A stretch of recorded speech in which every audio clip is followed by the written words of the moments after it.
Para los que no estuvieron ayer, una breve síntesis de lo compartido y trabajado en la primera jornada.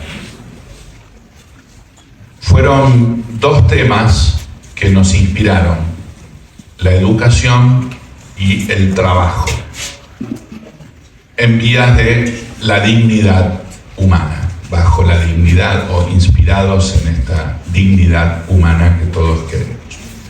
La participación de los jóvenes de nuestros colegios es una educación en esperanza, como dice ahí el lema, ¿no? Educar en esperanza, porque da mucha fuerza saber que hay tantos jóvenes hoy en esta adolescencia que quieren y están realmente comprometidos en un cambio. Y eso es también un signo de los tiempos. Uno pareciera que los adolescentes están en otra, ¿no? Y están todo el día conectados y evadidos, y no es así. Cuando se les da lugar, ellos también son voz de su realidad y quieren también poner su opinión, su reflexión y su acción. Luego tuvimos a la tarde el panel de los jóvenes. Las respuestas fueron muy buenas. No sé si lo grabamos, pero sí quedó en nuestra retina y en nuestro corazón. Algunos de ellos con tanta fuerza, sentados acá, eran realmente unos muy buenos, lo hicieron muy bien. Y agradezco a todos los que están acompañando a nuestros jóvenes. Eso es muy importante. Y a la tarde tuvimos las reflexiones sobre la inteligencia artificial, esta nueva realidad, así como apareció hace más de 100 años la Rerum Novarum, ahora este documento, Magnifica Humanitas, es quizás la nueva Rerum Novarum que necesitamos para poder discernir el uso, la aplicación que tiene la inteligencia artificial en nuestra etapa tecnológica. Agradecemos a los panelistas que han estado ayer, creo realmente de un gran aporte, y muchos de ellos brillantes. Eso está acá en Mar del Plata todos. Así que tenemos buena savia y una muy buena reflexión. Agradezco la presencia de todos ustedes en esta mañana, rostros conocidos, hay, creo, bastante amplio el arco de los que estamos aquí hoy y de las distintas instituciones y pastorales diocesanas. Agradezco la presencia de Marco Galo, que después va a darnos la presentación de un libro que creemos que va a ser importante tenerlo presente a este beato africano, que él lo va a presentar después. Y agradezco también a todos ustedes.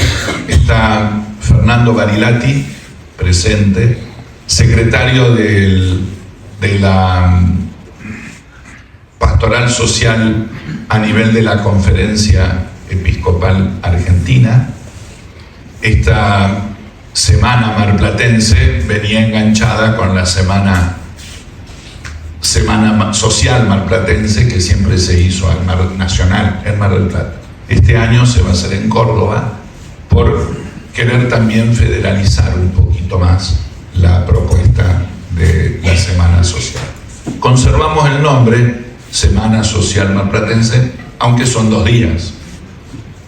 De hecho, son 2 jornadas de la semana. Pero todo lo que implica preparar esto, ya podemos decir que son varias semanas de trabajo. Gracias a todos y vamos a comenzar con esta reflexión que quiero presentarles.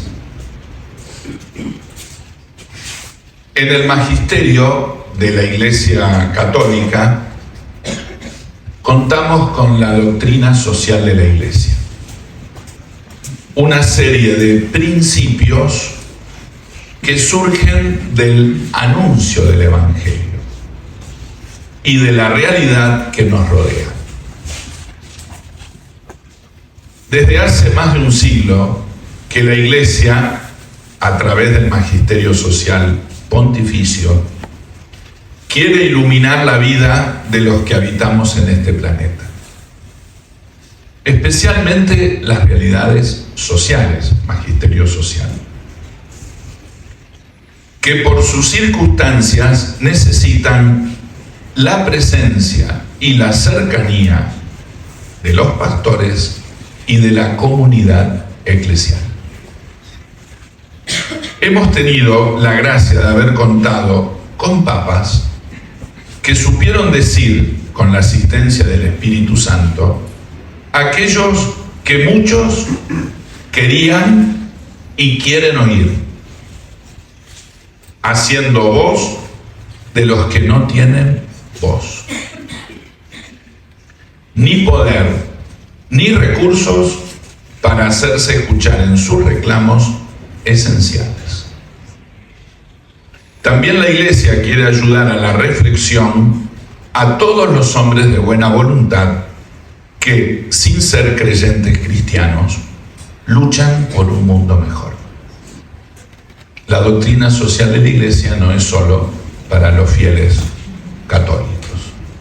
Son principios generales que tienen un fundamento en la razón y en la verdad que todos buscamos y que están directamente ordenados a esa transformación social que todos deseamos.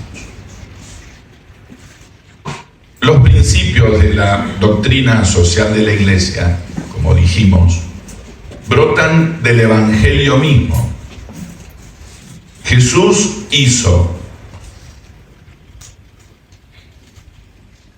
Dame de beber, no eso.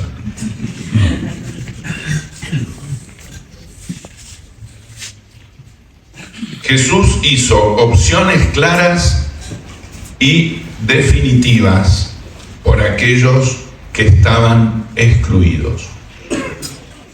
Los pobres, los enfermos, los tirados al borde del camino, los despreciados, los pecadores. No por una ideología, ni para librarlos del poder romano, sino por ser Hijo de Dios y Mesías, trayendo la auténtica liberación interior y exterior. Estos principios brotan, además, de las tres virtudes teologales que los cristianos tenemos como fundamentos: la fe, la esperanza y la caridad. Los principios de la doctrina social de la Iglesia también tienen como base las tres virtudes teologales. Como cristianos estamos llamados a vivir y anunciar la vida nueva en Cristo que nos regala Dios a través del bautismo. Somos nuevas criaturas, creadas a imagen y semejanza de Dios, llamados a dar testimonio de esta nueva vida, comprometiéndonos en los valores del reino que Jesús vino a anunciar. Reino de verdad y de amor, de justicia y libertad, de paz y fraternidad. Estas son también las bases del reino de Dios.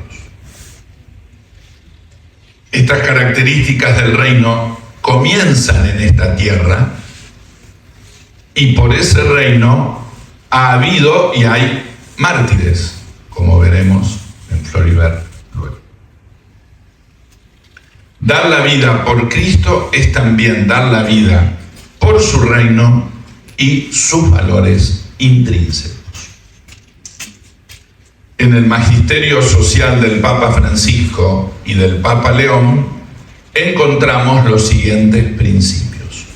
Recuerden la charla, principios de la doctrina social aplicados a nuestra comunidad eclesial y nuestra realidad social marplatense, amplio en la diócesis. Los principios son los siguientes.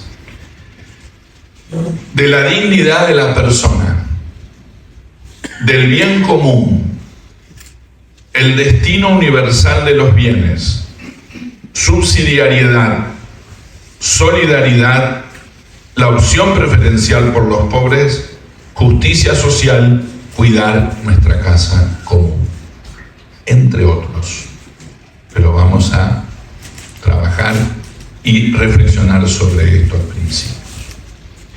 Para ello, vamos a explicar brevemente cada uno, siguiendo el mismo magisterio de los dos últimos papas, Francisco y León.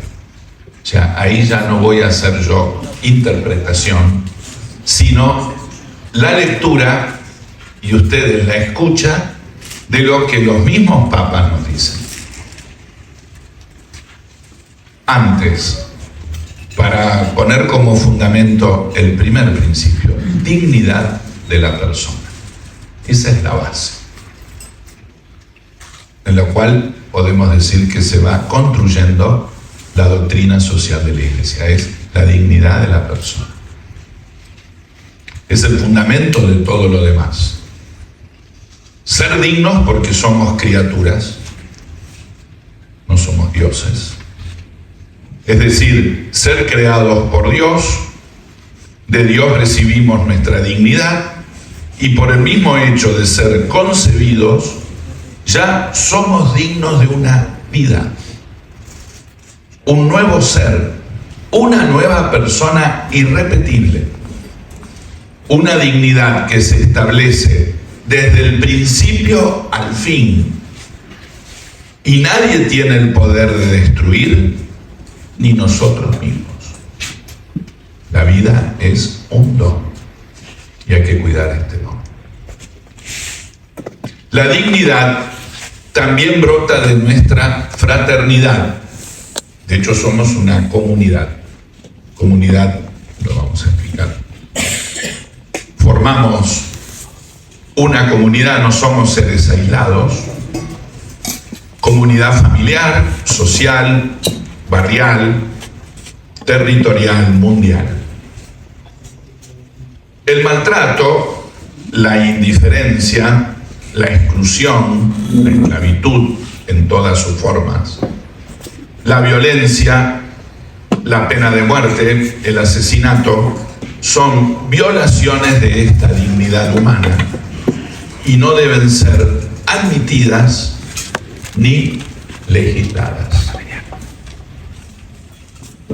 Del cuidado de esta dignidad brotan los derechos humanos y sociales, y la violación de estos derechos provocan las profundas miserias e injusticias que traen tanta desolación y sufrimiento. Desde la dignidad de la persona a los derechos de las personas, los derechos humanos, van juntos, ¿sí? Y ahora sí, comenzamos con el magisterio del Papa Francisco y el Papa León. Dice el Papa Francisco, todas las citas son de las catequesis que él dio en el 2020, la época de la pandemia, las catequesis que se llaman Sanando el Mundo. Ya el título es una invitación, porque la pandemia pasó, pero las heridas de la pandemia permanecen aún no.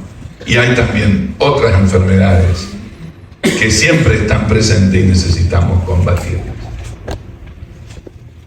La fe nos urge a trabajar seria y activamente para contrarrestar la indiferencia ante las violaciones de la dignidad humana.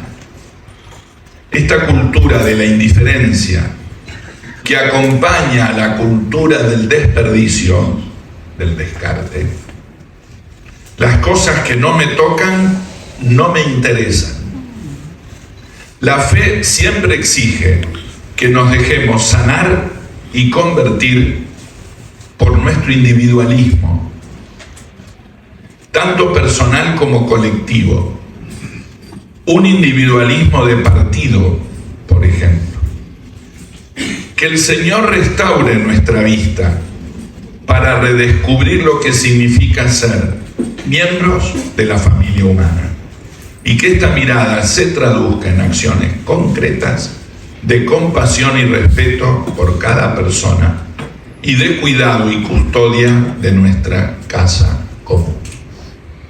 Como ven, la fe en el Hijo de Dios que tenemos los cristianos también nos da la mirada y la acción por la dignidad de las personas. Porque si el Hijo de Dios se hizo criatura, se hizo hombre, es que la humanidad para Dios no es algo que está perdido, sino algo que hay que sanar. Segundo principio, el bien común. Vamos ahora a citar al Papa León en Magnificat Humanitas. Reconocer que toda mujer y todo hombre poseen una dignidad inalienable y derechos que ningún poder humano puede perjudicar o eliminar, requiere configurar el modo en el que vivimos juntos. Nuestras decisiones económicas y políticas, el rostro concreto de nuestras ciudades, de aquí nace el principio del bien común.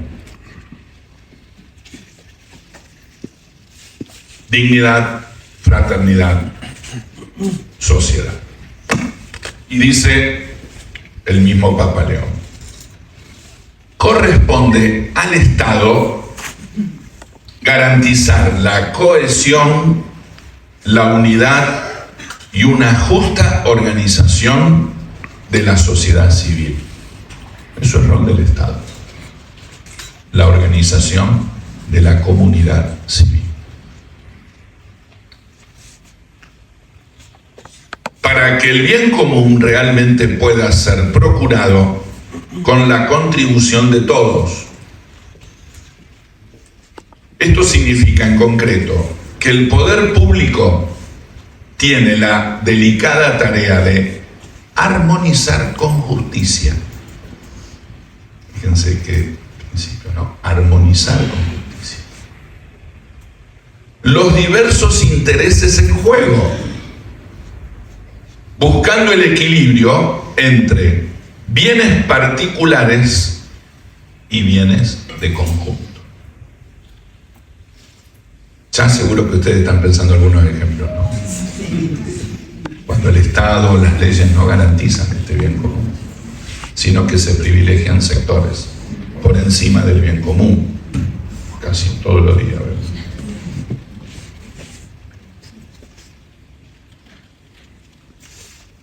Sin dejar atrás, fíjense, repito, ¿no? Para mí, realmente acá hay un vademecum, como lo tuvimos en el Papa Francisco. Repito, buscando el equilibrio entre bienes particulares y bienes de conjunto, sin dejar atrás a los más débiles. Cuando la política renuncia a una visión a largo plazo y se reduce a cálculos de corto plazo o polarizaciones estériles, los discursos sobre el bien común pierden credibilidad y al mismo tiempo crecen las desigualdades y las fracturas sociales. Bienvenido, Papa León, si venís a Argentina. Vamos a ver en qué lado te ponemos cuando vengas a Argentina. ¿De qué lado te ponemos?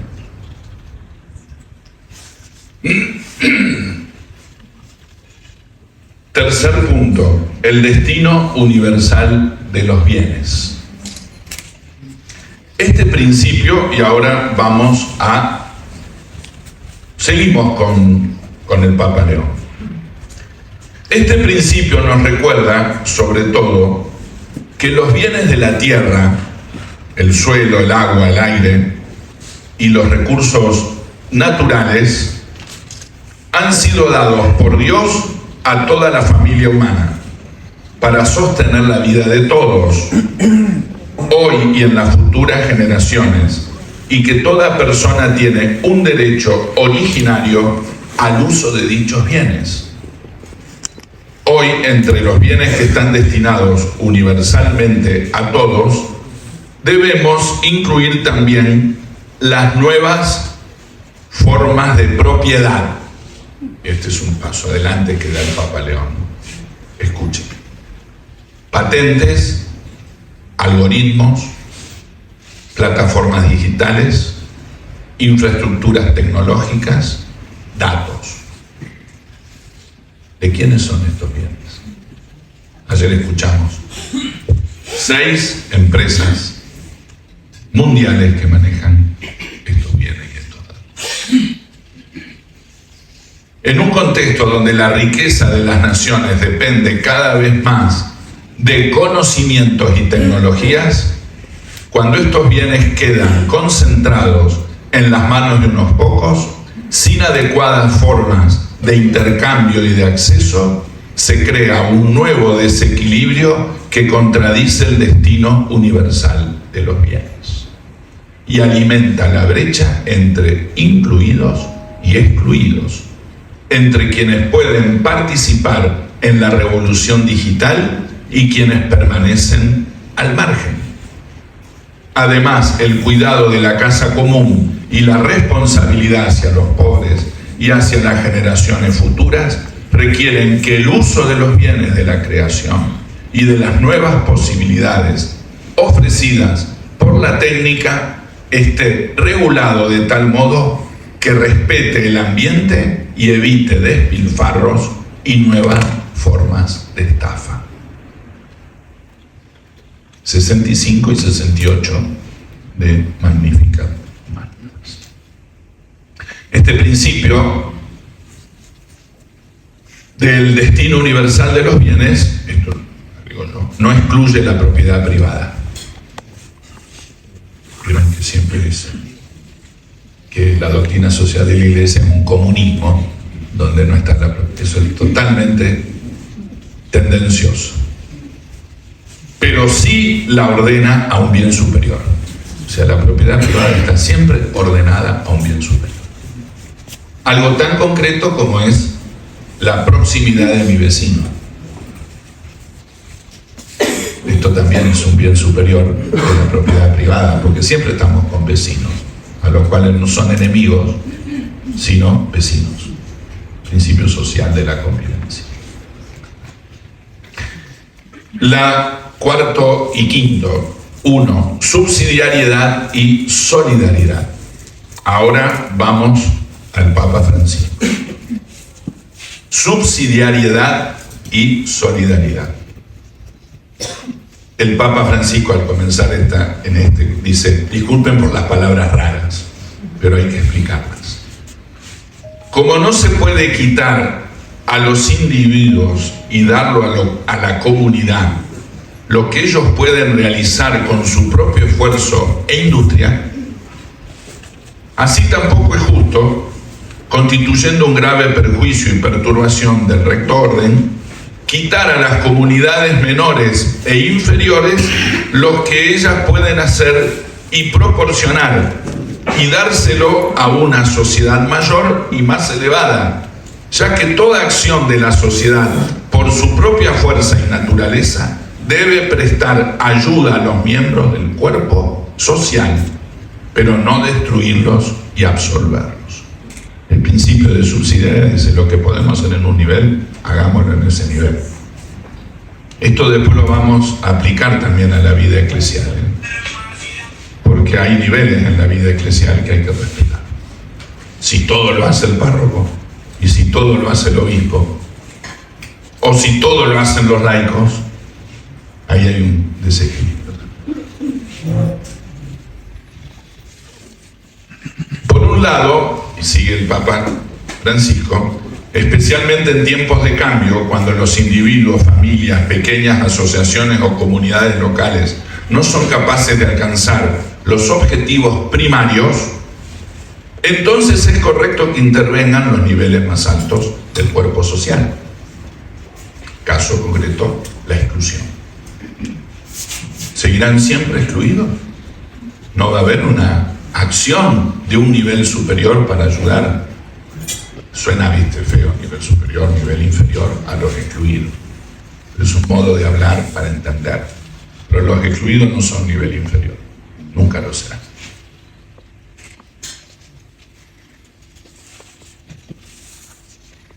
Como el Estado dice que intervengan en niveles más altos del cuerpo social, el Estado lo puede hacer y de hecho tiene recursos para hacerlo.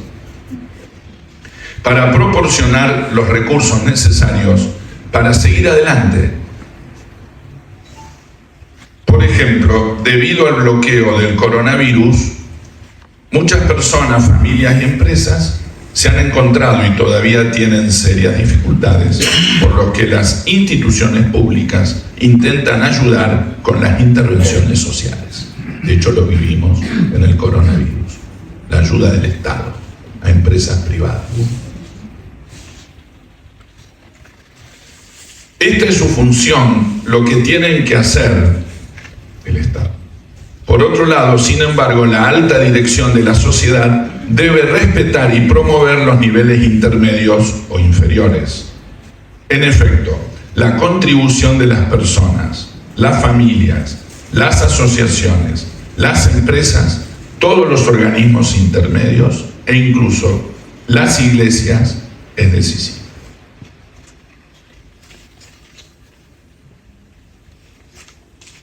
Hasta aquí el Papa Francisco. Ahora, solidaridad, Papa León. El magisterio social ha insistido en el hecho de que la solidaridad es al mismo tiempo un principio y una virtud. En cuanto a principio, expresa el orden objetivo de las relaciones entre personas, grupos y pueblos, y alude a la conciencia de una interdependencia, por lo que el bien de cada uno pasa a través del bien de los demás. En cuanto a virtud, requiere, en cambio, una determinación firme y perseverante de trabajar por el bien común. Solidarios somos cuando pensamos en el bien común. No solamente mi ayuda solidaria a quien la necesita. Con una atención particular a los más débiles. El Papa Francisco ha recordado que la solidaridad es un modo de hacer historia que construye pueblos y no simple masas de individuos. Por eso implica estilos de vida sobrios y compartidos, capacidad de renunciar a beneficios inmediatos para abrir espacios de futuro a los demás y disponibilidad para cuestionar hábitos y privilegios, incluidos aquellos que están vinculados al consumo digital y al uso de las tecnologías, cuando impiden que los demás vivan con dignidad. Papa León. Quinto punto, sexto, opción por los pobres. En esto, catequesis del Papa Francisco. Hay una opción que según el Evangelio no puede faltar, la opción preferencial por los pobres. Evangelii Gaudium 195. Y esta no es una opción política, ni siquiera una opción ideológica, una opción de partido, escribe el Papa. Acá cuando hablamos de los pobres enseguida, está de aquel lado. Hincha de San Lorenzo. La opción preferencial por los pobres está en el corazón del Evangelio. Y el primero en hacerlo fue Jesús. Lo escuchamos en el pasaje de la carta a los Corintios que se leyó al principio. Él, siendo rico, se hizo pobre para enriquecernos, no para dejarnos en el pobrismo, sino para enriquecernos. No solo con dinero, sino con su Evangelio, que es palabra de vida. Salvación. Se convirtió en uno de nosotros y por eso en el centro del Evangelio, en el centro del anuncio de Jesús, está esta opción. Justicia social. ¿De quién es el texto que voy a leer? A ver, hago una foto. Francisco León. León. Justicia social. En este tiempo, la justicia social debe confrontarse también con el ambiente creado por las tecnologías digitales. La difusión de redes globales, plataformas y sistemas de IA cambia el modo de informarse, de comunicar y de acceder a los servicios. La justicia exige que se impida el surgimiento de nuevas formas de exclusión y privación de la libertad. Personas y pueblos a los que se les niega o dificulta el acceso a las tecnologías básicas. Comunidades expuestas a vigilancia invasiva y grupos sociales perjudicados por algoritmos opacos que reproducen prejuicios y discriminaciones. Un orden social justo en la era digital es aquel que garantiza a todos un acceso igualitario a las oportunidades, protege a los más pequeños y a los más frágiles, se opone al odio y a la desinformación y somete a control público el uso de los datos y de las tecnologías, de modo que el criterio no sea solo el beneficio, sino la dignidad de cada persona y el bien de los pueblos. Justicia social en las redes digitales. Si es casi algo híbrido, y si es un gran disco que maneja todo esto, ¿cómo le vamos a poner estas categorías? Porque es inteligencia artificial, no es inteligencia humana. Detrás de la inteligencia artificial hay humanos. Ayer decían, quizás hasta podamos tener una inteligencia artificial no humana que sí se adelante a nuestro raciocinio o manera de pensar. Pero bueno, estamos ya, no sé si vendrá algún momento. Pero me parece esto central, ¿no? Porque justicia social nos vamos a renovar a los obreros que estaban allá en la fábrica, oprimidos, y esto lo tenemos que discernir hoy aquí en la realidad que vivimos. Cuidar la casa común. Cita 80, la tengo recontra subrayada. 80. Cuidar la casa común. Y esto sí, vamos a Papa Francisco. No podemos esperar seguir creciendo a nivel material sin cuidar la casa común que nos acoge. Nuestros hermanos más pobres y nuestra madre tierra se lamentan por el daño y la injusticia que hemos causado y están pidiendo otro camino. Nos exigen una conversión, un cambio de camino, cuidar también de la tierra, de la creación. Y aquí el Papa agrega una nota muy importante, que es la capacidad de contemplación. Esta diócesis es bellísima, geográficamente.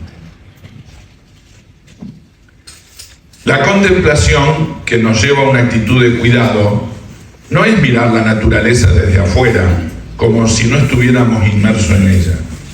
Pero estamos dentro de la naturaleza, somos parte de la naturaleza. Más bien, se hace partiendo de dentro, reconociéndonos como parte de la creación, haciéndonos protagonistas y no meros espectadores de una realidad amorfa que solo sería cuestión de explotar.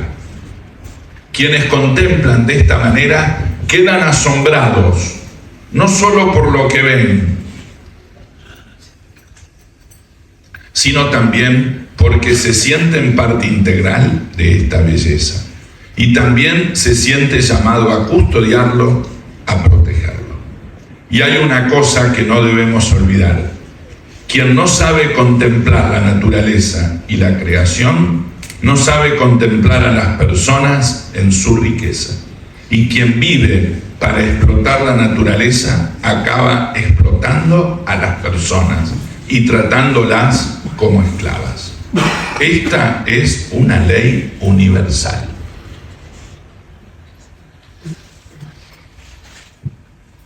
El que explota los recursos sin cuidado, explota a las personas. Y cuando explota a las personas ya no hay más cuidado. Con lo que ocurre en la naturaleza, recuerdo también una frase del Papa Francisco citando a un proverbio, creo, africano, me parece, que dice así, no es de Costa de Marfil, dice así: Dios perdona siempre. Las personas, a veces, la naturaleza no perdona nunca. Y cuando hay un desastre en la naturaleza, las consecuencias son gravísimas, ¿no? Se está midiendo el nivel del agua del océano. Que suba un par de centímetros, no importa. Total, a nosotros no nos va a tocar. Pero dentro de 50 años, la costa aquí va a tener que ser cambiada, porque ya no va a ser esta costa de Mar del Plata.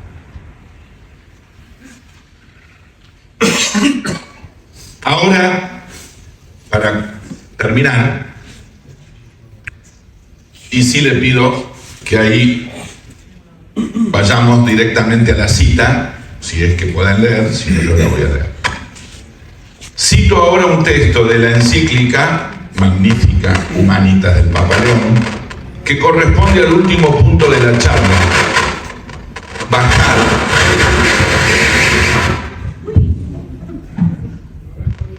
los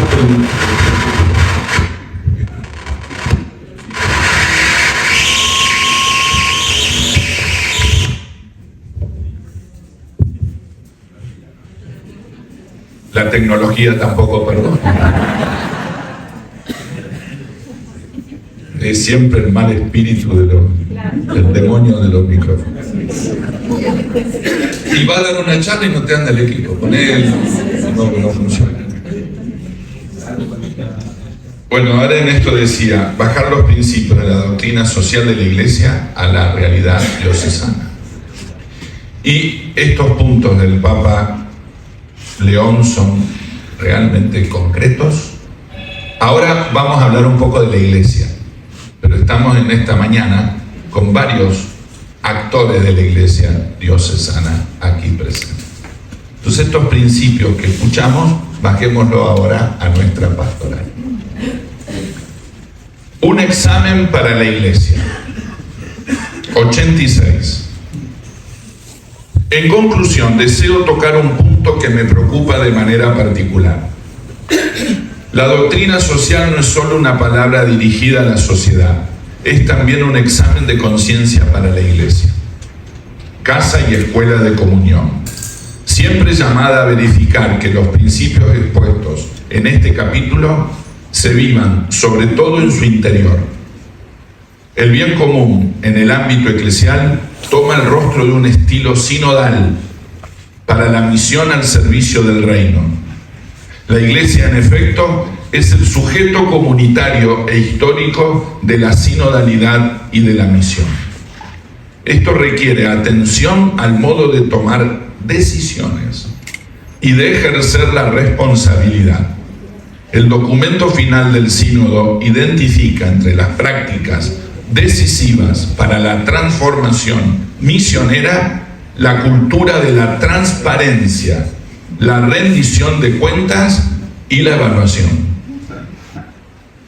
En ese camino estamos, al menos a nivel diocesano, de presentar nuestras cuentas. Porque creo que eso da transparencia. Vamos a comenzar ahora la restauración de la catedral. Necesitamos una ayuda enorme, pero tenemos que mostrar en todo esto la transparencia para que la catedral siga siendo casa de todos y no de algunos. 87. En esta perspectiva, la subsidiariedad se convierte en un criterio de gobierno y de vida pastoral que reconoce y sostiene la responsabilidad de los fieles y de los cuerpos intermedios eclesiales, valorando carismas y competencias y evitando todo paternalismo que sofoca la libertad evangélica, concretamente la participación de los bautizados en los procesos de decisión y la corresponsabilidad en la misión pasan a través de organismos de participación reales, no nominales. Toma de decisiones. ¿De qué forma? 88. La solidaridad para la comunidad cristiana tiene su fuente en el misterio de Cristo y se nutre de la Eucaristía. Esta nace de la comunión en la fe y en los sacramentos. El bautismo y la confirmación nos unen en Cristo para que seamos un solo cuerpo y un solo espíritu, un solo corazón y una sola alma. La Eucaristía, sacramento de la unidad, alimenta nuestra pertenencia al cuerpo de Cristo y nos enseña a compartir las diversas sensibilidades presentes en la Iglesia. Las convicciones fuertes que animan a cada uno son una riqueza al permanecer, que si permanecen ancladas en la certeza de la unidad como don recibido y como tarea para asumir. La solidaridad es comunión. Finalmente, punto 89.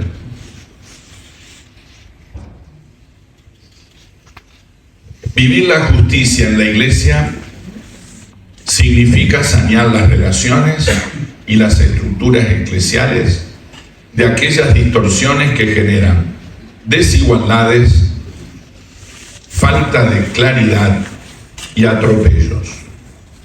Al respecto a la escucha de las víctimas de abusos espirituales, económicos, institucionales, sexuales, de poder y de conciencia, es parte integrante de un camino de justicia que comprende el reconocimiento del daño, la reparación justa y la prevención. Todo poder está al servicio de la comunión y la misión. Toda autoridad está al servicio del pueblo de Dios. Esta diaconía se manifiesta no solo en la fe celebrada y vivida en los sacramentos y en la adopción de un estilo sinodal, sino también en el hecho de compartir concretamente los bienes. Siguiendo el ejemplo de la Iglesia primitiva, los recursos eclesiales están llamados a ser realmente comunes, para que entre nosotros no haya necesitados y para que su administración sostenga la misión de anunciar el Evangelio a los más pobres. Han de promoverse formas regulares de evaluación del ejercicio de las responsabilidades ministeriales que no sean un juicio sobre las personas, sino instrumentos de formación y de corrección orientados a la misión. Estos principios de la doctrina social se encarnan en la vida eclesial en la medida en que estemos abiertos a la acción del Espíritu Santo. De ese modo, la Iglesia es capaz de ofrecer a la sociedad un signo creíble, porque buscar juntos el bien de todos en la corresponsabilidad y en la fraternidad no es una utopía, sino una posibilidad real. Que estas reflexiones del Papa León nos ayuden a poner las manos y los pies en el barro, como hizo Jesús y lo hicieron los santos y santas. Que nos ayuden en la cercanía inmediata como nos recomienda el documento final de nuestra Asamblea Diocesana. Con aquellos 3 principios que nos impulsan en nuestra vida cristiana: comunión, participación y misión. Que la Virgen de Luján nos guíe en este camino que tratamos de hacer juntos. Muchas gracias.